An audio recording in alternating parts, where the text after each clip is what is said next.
Hello everyone, welcome back to commerce सिपाही 360। और money and banking का ये लास्ट लेक्चर हमारा होगा। कंप्लीट चैप्टर हमने यहाँ पर कंप्लीट कर लिया है। देखिए 5 पार्ट्स आपके ऑलरेडी हो चुके हैं, ये 6th पार्ट होगा जिसमें हम क्रेडिट क्रिएशन, जो कमर्शियल बैंक मनी क्रिएशन या क्रेडिट क्रिएशन करता है उसको समझेंगे कि किस तरीके से करता है। और इसी टॉपिक के साथ हमारा जो ये मनी एंड बैंकिंग का जो टॉपिक है वो कंप्लीट हो जाएगा। किसी की बुक में ये एक चैप्टर होगा, किसी की बुक में ये 2 चैप्टर्स होंगे, तो ये दोनों चैप्टर हमने यहां पर खत्म कर दिए, मनी एंड बैंकिंग। लास्ट की जो 5 वीडियोस है, शॉर्ट वीडियोस हैं, 20-20 मिनट की होंगी, एक 15 मिनट की वीडियो है, एक 20 मिनट की, ऐसे वीडियोस हैं। इनमें आपका ये पूरा टॉपिक कंप्लीट हो जाएगा, इससे बाहर कोई भी क्वेश्चन नहीं जाएगा। इसके बाद मैं एक टेस्ट अपलोड करूंगा टेलीग्राम चैनल पे, वो टेस्ट के जो क्वेश्चन होंगे वो लगा लेना, उनमें से ही आपके बहुत से क्वेश्चन आपको एग्जाम में देखने मिल जाएंगे। अदरवाइज जो हमने लेक्चर्स में पढ़ा है, जो हमने नोट्स में पढ़ा है, इसके बाहर आपका कुछ भी नहीं आने वाला है। ठीक है, तो हम स्टार्ट करते हैं क्रेडिट क्रिएशन, या फिर इसको हम बोलते हैं money creation by the commercial bank. अब देखिए मनी क्रिएशन या क्रेडिट क्रिएशन होता किस तरीके से है उसको हम थोड़ा सा समझ लेते हैं, फिर हम बाद में अपने नोट्स पे आएंगे। तो इसको समझने के लिए देखिए ये पीडीएफ नोट्स जो है ये आपको मिल जाएंगे टेलीग्राम चैनल पे, मैं अपलोड कर दूंगा। तो आपके लास्ट लेक्चर का मनी एंड बैंकिंग का एक पीडीएफ पूरा अलग रहेगा और क्रेडिट क्रिएशन का एक अलग रहेगा, क्योंकि क्रेडिट क्रिएशन एक थोड़ा सा कॉम्प्लेक्स टॉपिक है, कुछ बच्चों को ये समझ में नहीं आता है, इसलिए मैंने ये नोट्स अलग से कंपाइल करके आपको दिए हैं। ठीक है, अब देखिए सबसे पहले हम समझते हैं कि जो कमर्शियल बैंक है वो क्या करता है। तो हम ऑलरेडी पढ़ चुके हैं कि कमर्शियल बैंक जो है सर, ये डिपॉजिट्स को एक्सेप्ट करता है। क्या करता है? ये डिपॉजिट्स को एक्सेप्ट करता है। अब ये जो डिपॉजिट आता है, इस डिपॉजिट को यूज करके मान के चलते हैं हम लोग कि 1000 करोड़ का यहाँ पर डिपॉजिट आया, हम लोगों ने पैसे जमा किए बैंक में और टोटल बैंक के पास कितना पैसा आ गया? 1000 करोड़ रुपीस आ गया। ठीक है, अब इस पैसे का जो बैंक है वो क्या करेगा? क्या वो अपने पास रखेगा? नहीं रखेगा, इस पैसे से और पैसा बनाएगा। बट कैसे? इस पैसे को आगे लोन पे देके, ये जो डिपॉजिट आया है इसी डिपॉजिट को कमर्शियल बैंक आगे क्या करेगा? लोन पे दे देगा। जब ये लोन पे देगा तो इस 1000 रुपए से, अब देखिए पूरे 1000 रुपए तो देगा नहीं, इसमें से कुछ पैसे बचाता भी है, जैसे मैंने अब देखा था ना सीआरआर और एसएलआर, तो कुछ पैसा इसमें से अपने पास रख लेता है। तो सपोज इसमें से उसने 20% अपने पास रख लिया, 10% सीआरआर रख लिया और 10% हम मान लेते हैं कि एसएलआर रख लिया। तो 10% ये रखा, 10% ये रखा, टोटल कितना हो गया सर? टोटल हो गया ये 20%। तो 20% पैसा उसने अपने पास रख लिया, तो 1000 का जो 20% बनता है वो कितना होगा सर? 200 करोड़ रुपए। तो 200 करोड़ रुपए तो यहां चले गए। अच्छा, इन दोनों को मिलाकर, सीआरआर को और एसएलआर को मिलाकर हम बोलते हैं लीगल रिजर्व रेशियो, एलआरआर। क्या बोलते हैं? एलआरआर। तो एलआरआर में आपका 20% चला गया। ठीक है, तो 1000 करोड़ में से अगर 20% एलआरआर में चला गया तो लोन पे कितना पैसा गया? तो इसमें से माइनस कर दो 20% यानी कि 200 करोड़ रुपए। तो 200 करोड़ अगर हम इसमें से माइनस करते हैं तो लोन पे कितना दे सकता है? ये 800 करोड़ रुपए। जब ये 800 करोड़ रुपए लोन पे देगा बैंक, तो ये पैसा मार्केट में यूज होगा। मार्केट में यूज होगा तो प्रोडक्शन होगा, इनकम आएगी, फिर से पैसा जनरेट होगा, पैसे से पैसा बनता है, तो फिर से पैसा आएगा, फिर ये पैसा बैंक के पास डिपॉजिट होगा।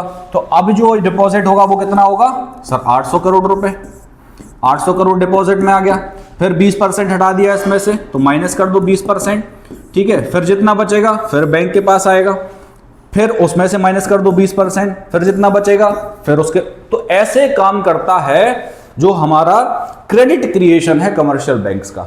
मतलब 1000 करोड़ रुपए अगर इसके पास आते हैं बैंक के पास, तो वो 1000 करोड़ रुपए मार्केट में देगा, मार्केट से उससे फिर से पैसा जनरेट होगा, फिर जब वो पैसा जनरेट होगा तो वापस से कहां आएगा? डिपॉजिट के रूप में कहां आएगा? कमर्शियल बैंक के पास आएगा। जब ये पैसा कमर्शियल बैंक के पास आता है, ये फिर से लोन दे देता है, 20% बचा लेता है, फिर देता जाएगा, आगे लोन देता जाएगा, ऐसे ये चलता जाता है। अब अगर हमें ये पता लगाना हो कि इस 1000 करोड़ रुपए से जो कमर्शियल बैंक है वो कितना पैसा बना सकता है, तो उसके 2 तरीके हैं। एक तो हम टेबल बना लें, टेबल फॉर्मेट में, दूसरा एक फॉर्मूला होता है इसका। फॉर्मूला क्या होता है सर? तो फॉर्मूला इसका क्या होता है, मैं यही आपको समझा देता हूं, इजी आपको समझ में आ जाएगा थोड़ा सा। फॉर्मूला क्या होता है इसका? जो डिपॉजिट हमारे पास आया है, प्राइमरी डिपॉजिट इसको हम बोलते हैं, तो प्राइमरी डिपॉजिट इंटू 1/LRR। हमारे केस में जो प्राइमरी डिपॉजिट है वो कितना है? 1000 रुपीज। और हमारे केस में LRR कितना है, तो सर 10% CRR 10% SLR, टोटल हो गया 20%। तो 1000 इंटू 1/20, अब 20% लिखते हैं, परसेंट को हम 100 लिख देते हैं। तो मैं परसेंट ना लिखकर अगर यहाँ पर 100 लिख दूँ तो यह गलत तो नहीं होगा, ठीक है। अब हम इसको काट देते हैं, ये 0 से 0 कट कर देते हैं, और ये 2 जो है इससे हम कट कर देते हैं 10 को, 2 1 2 2 5 1000 इंटू 5 5000। तो हमें ये पता चल जाता है कि सर इस 1000 रुपीज को यूज करके कमर्शियल बैंक ने कितना पैसा बना लिया, 5000 रुपीज बना लिए। इसी को बोलते हैं क्रेडिट क्रिएशन। क्या बोलते हैं? Credit creation by the commercial bank. इस 1000 रुपए का यूज करके किस तरीके से जो बैंक हैं वो 5000 रुपए तक बना लेता है, इसी को कहते हैं मनी क्रिएशन या फिर क्रेडिट क्रिएशन। आई होप आपको समझ आया होगा, नहीं आया हो तो एक बार फिर से वीडियो देख लेना, आपको समझ आ जाएगा इजीली। अब हम चलते हैं हमारे नोट्स पे। तो देखिए, जब हम नोट्स पे आते हैं तो मैंने आपको यहाँ पर पूरा थ्योरेटिकली दिया हुआ है किस तरीके से आंसर लिखना है। क्रेडिट क्रिएशन होता क्या है, लीगल रिजर्व रेशियो में क्या आता है, तो CRR प्लस SLR आपका आ जाता है, ठीक है। इसके बाद जो टोटल मनी क्रिएशन है वो प्राइमरी डिपॉजिट इनटू 1/LRR, ये फॉर्मूला मैंने आपको दिया है। डेरिवेटिव डिपॉजिट्स क्या होते हैं, तो ये जो क्रेडिट क्रिएशन में जो डिपॉजिट आता है बैंक के पास में उसी को हम डेरिवेटिव डिपॉजिट कह देते हैं। जैसे प्राइमरी डिपॉजिट हमने लिया था वही क्या है, आपका डेरिवेटिव डिपॉजिट है, ठीक है। तो ये आपको एग्जांपल दिया है, जैसे 20% हमारा LRR है, 1000 रुपए हमारे पास डिपॉजिट आए हैं, मल्टीप्लाई करा तो कितना आ जाएगा, 5000 रुपीज आ जाएगा। इसके बाद हम देखते हैं ये जो टेबल है, अब एक्चुअल में हम अगर वो फॉर्मूला यूज नहीं करते तो फिर हमें टेबल से आंसर निकालना पड़ता है। टेबल से कैसे, तो देखो समझना इस चीज को। मानिए यहाँ पे ये राउंड्स हैं, फर्स्ट राउंड में जो हमारा डिपॉजिट आया वो कितना आया, 1000 रुपीज, मतलब 1000 करोड़ मान लो, आप जो भी मानना है। अगर 1000 रुपीज में से लीगल रिजर्व रेशियो हमने 200 रुपए रखा तो लोन पे कितना पैसा गया, अब तो आप समझ गए होंगे। तो लोन पे गया सर 800 करोड़ रुपए। अभी 800 करोड़ बाहर जाएगा, इससे और जनरेट होगा पैसा। जब पैसा जनरेट होगा तो घूम फिर के वापस पैसा कहाँ आएगा, कमर्शियल बैंक में, सेकंड राउंड में। सेकंड राउंड में कितने आए, 800 करोड़। 800 में से फिर हमने 20% माइनस कर दिया, ये जो 20% LRR का था माइनस करा, कितना है 160। 160 जब माइनस करा तो बचा कितना लोन पे देने के लिए, 640। 640 फिर मार्केट में जाएगा, 640 मार्केट में जाएगा, फिर पैसा जनरेट होगा। जब ये पैसा जनरेट होगा, अब थर्ड राउंड में फिर से घूम फिर के पैसा किसके पास आया, कमर्शियल बैंक। जब ये 640 रुपीज फिर से डिपॉजिट में आए, तब इसमें से फिर माइनस 20% करा हमने। क्या करा 20%, आपको पता ही है LRR। LRR equal to legal reserve ratio is equal to CRR plus SLR, दोनों को मिला के ये माइनस करा, फिर बचे 512। ऐसे करते करते जब तक ये जीरो नहीं हो जाएगा और इसके बाद जब आप टोटल करोगे तो टोटल हमारा जो पैसा है वो कितना आ जाएगा, 5000 रुपीज। यही हमने फॉर्मूले से निकाला, यही हमने टेबल्स बना के निकाल लिया। जब आपसे वो पूछे कि क्रेडिट क्रिएशन को डिस्क्राइब करना है तब आप क्या करोगे, ये टेबल बना के एग्जाम्पल के साथ बताओगे। जब आपसे वो पूछे कि डायरेक्ट बताओ कि क्रेडिट क्रिएशन कितना हुआ, तो हम डायरेक्ट फॉर्मूला यूज करेंगे। कौन सा वाला फॉर्मूला, तो फॉर्मूला अभी देखा हमने, कौन सा फॉर्मूला यूज करेंगे, प्राइमरी डिपॉजिट इंटू 1/LRR, ठीक है। प्राइमरी डिपॉजिट इंटू 1/LRR, ये वाला फॉर्मूला हम यूज करेंगे। तो इसी के साथ ये जो क्रेडिट क्रिएशन है बहुत इजी टॉपिक है।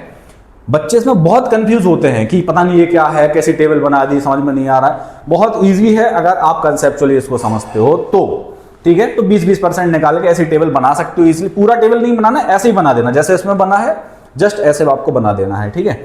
और इसके बाद आपको दिखाना है कि 80% जो है वो लोन पे चला जाता है, 20% जो है हमारा रिजर्व्स में रह जाता है, LRR में रह जाता है, ठीक है।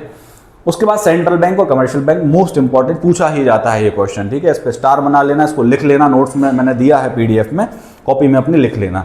तो ये सेंट्रल बैंक और कमर्शियल बैंक के बीच में क्या डिफरेंस होते हैं, बेसिस किस बेसिस पे होता है, ये लिखना जरूरी है, ठीक है। अब आप वो 10th 11th वाली मेंटेलिटी हटा दो कि हम डायरेक्ट डिफरेंस लिख देंगे, हमें बेसिस भी लिखना है, उसके साथ हमें डिफरेंसेस भी लिखने हैं। तो आई होप आपको ये समझ में आ गया होगा। नोट्स टेलीग्राम पे मिल जाएंगे, डाउट हो तो एज ऑलवेज आप इंस्टाग्राम पे मुझे डायरेक्ट DM करके पूछ सकते हो। इसी के साथ हमारा जो मनी एंड बैंकिंग चैप्टर है ये कंप्लीट होता है। अब जो नेक्स्ट चैप्टर हम स्टार्ट करेंगे वो करेंगे नेशनल इनकम, ठीक है। तो आपकी जो भी क्वेरीज हो, कुछ सजेशंस हो, आप दे सकते हो, ऑलवेज वेलकम। और उसी के साथ एक चीज और, स्कूल आपके जैसे ओपन होने वाले हैं, सीरियस हो जाइए थोड़ा सा पढ़ाई को लेकर, है ना। यहाँ से हम नोट मेकिंग करेंगे साथ में। अगर आप ये सीरीज जो है इकोनॉमिक्स की, ये पूरा साथ साथ चल के कर लेते हो कंप्लीट, तो आपको अलग से कुछ भी पढ़ने की जरूरत नहीं पड़ेगी। बोर्ड एग्जाम आते आते आप एग्जाम रेडी हो गए और एग्जाम में बैठोगे तो आपको खुद कॉन्फिडेंस आएगा कि मैंने पढ़ा हुआ है। बस एक कंडीशन, आपको रिवीजन करना होगा, नोट्स बनाओ, रिवाइज करो चीजों को, जो चीज समझ में ना आए डाउट क्लियर करने के लिए मैं हूं यहां पर। ठीक है, तो मिलते हैं हम नेक्स्ट लेक्चर में नेशनल इनकम के साथ। तब तक के लिए थैंक यू, जय हिंद।